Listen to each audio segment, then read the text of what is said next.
Assalamualaikum warahmatullahi wabarakatuh. Halo semuanya, berjumpa lagi dengan aku Elvira Julia, mahasiswi Psikologi Universitas Proklamasi 45 Yogyakarta. Bagaimana kabar kalian semua? Semoga sehat selalu ya. Oh iya, ngomong-ngomong, kalian pernah nggak sih menginginkan makan secara berlebihan atau bahkan kalian tidak menginginkan makan sama sekali? Kalau pernah, apakah kalian termasuk ke dalam eating disorder? Nah, biar nggak salah paham lagi, bagaimana kalau kita sharing tentang apa sih kira-kira itu eating disorder?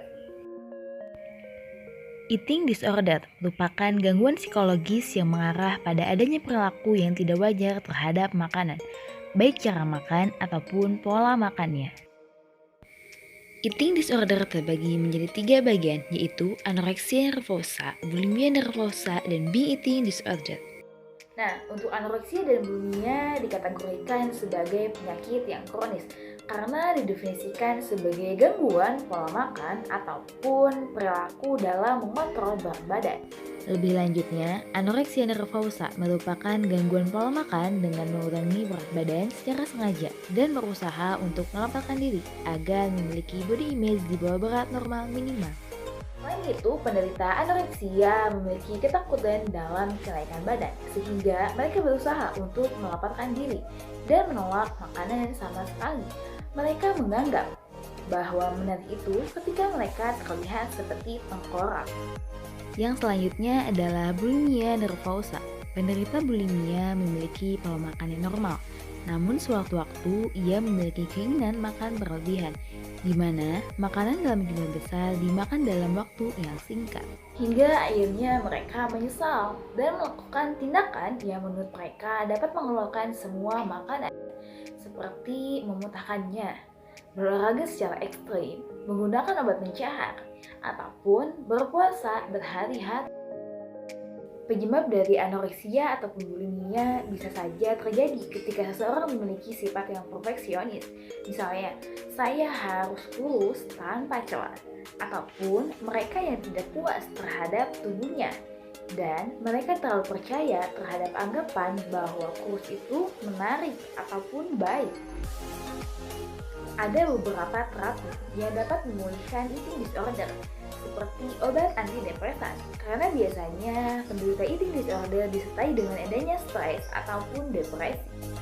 Lalu, terapi family yang dilakukan secara berkelompok, tidak hanya penderita yang diterapi, melainkan dengan anggota keluarga lainnya. Dengan tujuan dapat mengubah pola pikir ataupun tingkah laku dengan mengajak untuk menentukan standar tubuh yang baik, sehat, dan normal itu seperti apa. Dan yang terakhir adalah binge eating disorder. Binge eating disorder merupakan penyimpangan perilaku makan di mana penderita makan dengan berlebihan dan sangat sulit mengendalikan keinginannya untuk makan karena sebagai reaksi terhadap hal yang membuatnya stres. Jadi, bagi penderita binge eating disorder, ia selalu ingin makan walaupun tidak lapar atau kenyang, dengan tujuan ingin mencari sebuah ketenangan ataupun kebahagiaan dengan makan. Tapi pada kenyataannya, setelah makan, biasanya mereka merasa malu atau bersalah.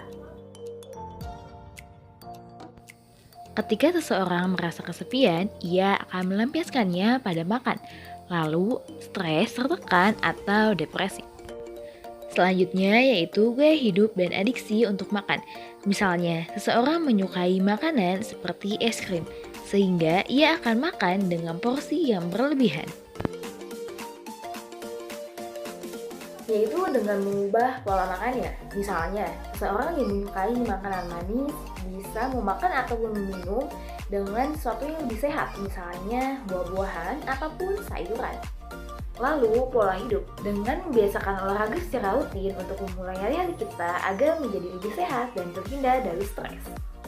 Kelola stres dengan baik. Jika keluhan ini terasa berat, maka bisa dilakukan dengan terapi psikologis. Misalnya CBT, Cognitive Behavior Therapy, di mana terapis akan mengubah pola pikir seseorang supaya perilakunya menjadi lebih baik.